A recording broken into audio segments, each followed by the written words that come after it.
What's up guys, it's John here, and today we're going to talk all about travel hacking. John has been traveling the world for free in first class, very envious of him, and I met him about a year and a half ago at a networking event all about real estate investing that I put on. He's a fellow house hacker, he's much smarter than me, so that's why we had him on the show today to talk all about travel hacking. And before we get into that, let's talk about exactly what your channel is about. Give us your elevator pitch and then tell us what travel hacking actually is. Yeah, no, I appreciate it. Thank you so much for having me on, Avery. Now, my name is John Liang, and on my channel, you can talk about all things in the realm of personal finance, though with a particular emphasis around credit cards and maximizing award travel. And that leads to the next point. Now, what is award travel, or what is travel hacking specifically? Now, I feel like if you ask around the interwebs what exactly travel hacking is, you can get a lot of different answers. For me, it's just at any point getting outsized value or return from your credit card points or miles to do things that otherwise you might not necessarily do, or to really being able to extend how those miles and points are used to fly and stay for free. And that's exactly what we're going to try to teach you guys today. And I watch every single minute of John's videos, and I always make sure I smash that like button, just like I know all of you guys are doing right now. So let's hop into exactly what travel hacking is and how we can travel the world for free, just like John.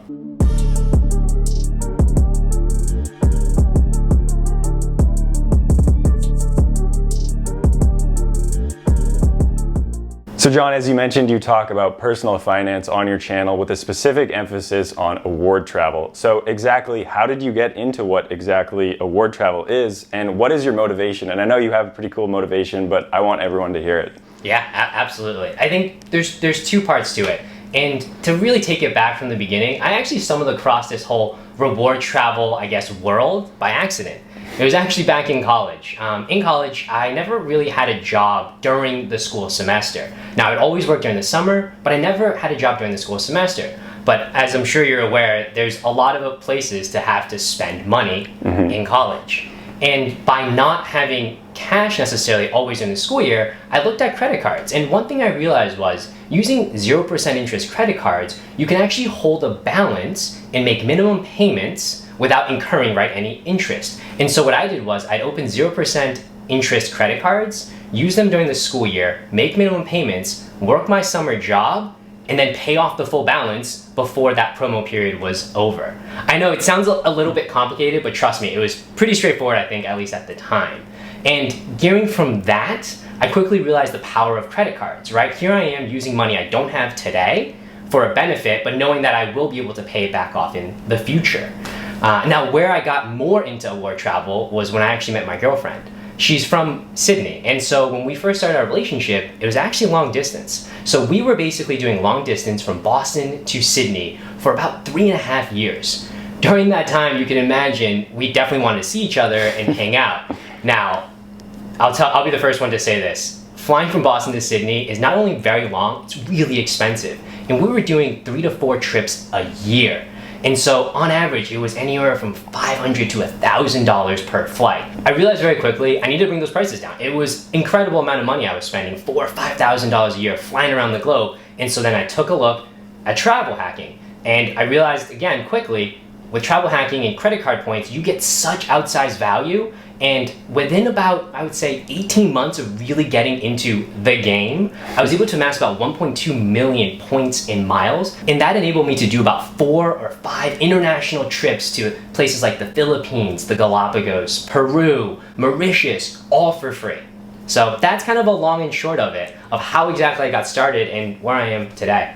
Yeah, I actually had no idea about the 0% interest credit cards while you were in school. That's next level stuff, and to me that maybe feels a little bit risky, but to you it sounds like you did your homework and knew exactly what you're doing, so that's really awesome. And honestly, going and being in a long distance relationship with someone who is all the way on the other side of the world, that is worth smashing the like button for. That's very impressive.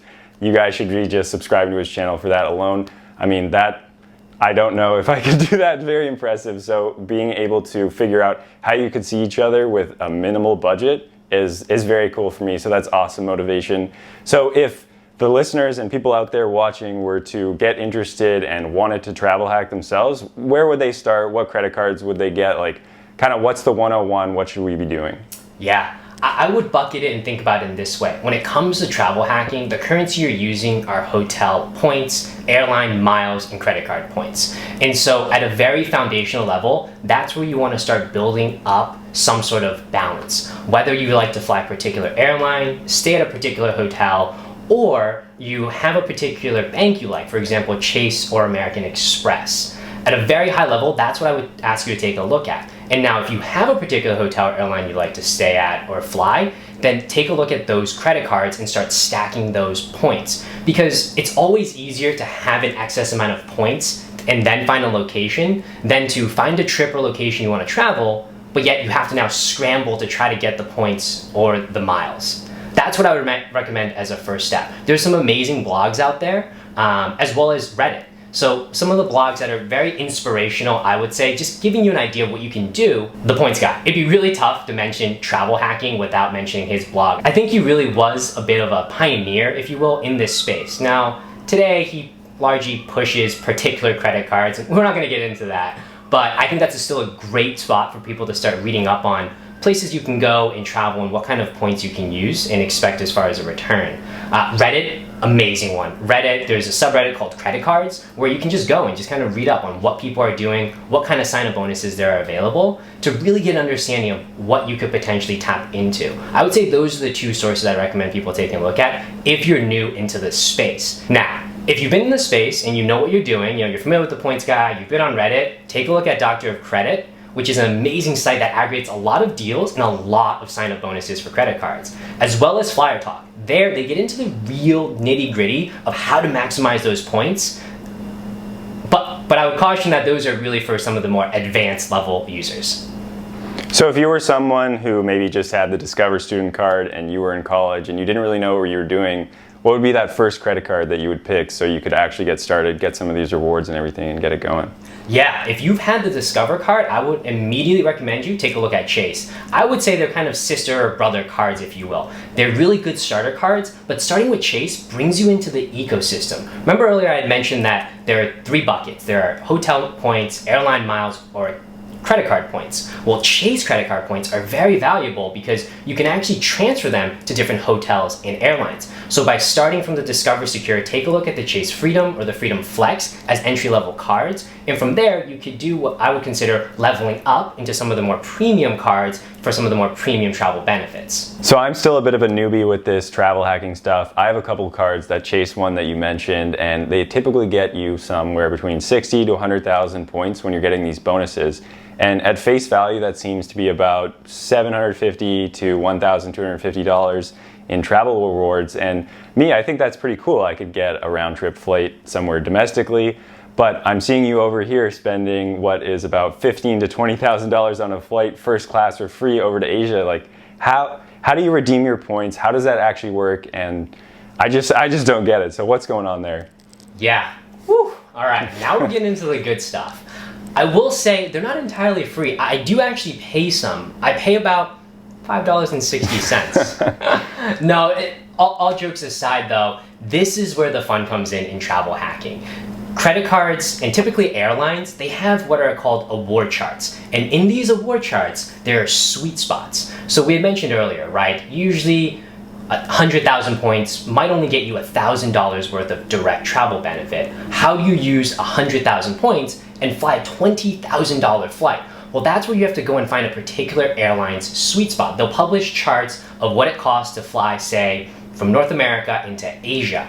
And not all charts are made equal. Some airlines, such as Delta, their award chart is terrible. It will cost hundreds of thousands of dollars to fly potentially an economy around the United States. Whereas others, for example, Alaska Airlines, in my opinion, has some of the best sweet spots to get from North America into Asia. You had mentioned earlier that $20,000 first class flight. Well, that was aboard Cathay Pacific's first class suite.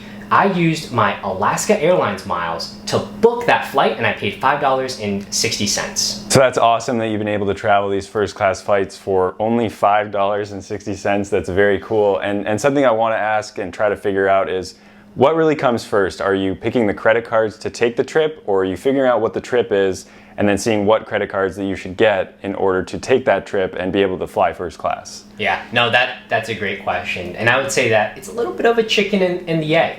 my preference is always to have a huge stash of points in miles. But that's not always possible. If you're just starting out in the world of travel hacking, you don't really have any. So I would say a little of this. If you're just starting out, pick a couple destinations you think you want to go to in the next 12 to 18 months. And I say 12 to 18 months because you want some lead time to be able to book whatever those flights are and obviously earn the sign-up bonus. But if you obviously have a stash of points already, keep that pace up so that when you're ready to take that trip, you're able to just deploy your points pretty much instantaneously. Yeah, I think that's a good point. Something to think about, that $4, $5, up to $10,000 can be difficult to spend in that 3-month period. And I know for me that can be difficult. And some things that I've done to get around that is put stuff on my credit card for other people and then have them pay me with Venmo. That's worked pretty well. Or I can get something from the grocery store, like a credit that I pay in advance, so that I know that I'm actually going to spend that money later on and not just wasting it on things that I don't need.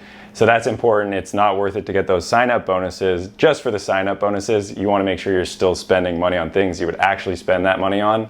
And to lead into that point of not being dumb with your credit, what are some myths that people think that are associated with credit cards and your credit score, and how it can be affected from some things that people could be doing? Yeah. The first one, and the most common one we see across the board here, is you should never close out a credit card because that would be bad for your score. And here's the thing, I think it's great that people are aware to how a credit card can impact their credit score. What they might not be aware to, and this is the number one myth we see, is closing out a credit card is bad for your credit score. Actually, if you close out a credit card that is in good standing, meaning you've paid it off, it's paid down, that you've never really had any late payments, it's not delinquent, it's not in collections, that card will continue aging on your credit report for 10 years.